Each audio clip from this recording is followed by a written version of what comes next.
I think it's important to note that the total crime rate for Edmonton has decreased 6% in 2024.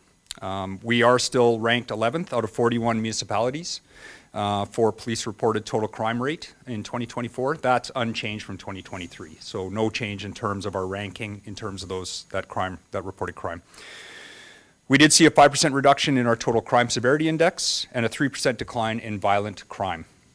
These are good numbers, and a lot of work has gone into what we're doing in terms of addressing these problems over time, and I think we've seen some success in some of our work. Notably, talk a little bit about what we're doing in terms of our members and their proactive time. So one of the things that we're focused on as an organization is how do we get our members to be more proactive in our community, dealing with some of these problems rather than a purely reactive police model. We're also seeing some benefits from our guns and gang strategy in terms of response to violent crime in our communities.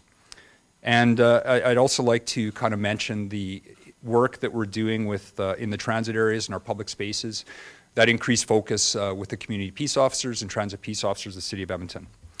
These are all important initiatives, and our people are making a difference. But we also know there is an ongoing need to address the key issues surrounding disorder that continue to be unacceptably high in our communities. I see the rate of calls related to disorder going up year over year, even while crime itself is going down. We see the types of crimes like shoplifting, key precursors to disorder. We see these going up year over year. We also hear a lot from the business community who are struggling to keep pace, especially in our core communities and downtown, impacted by the issues of crimes and the fact that overall people traffic to these areas are low.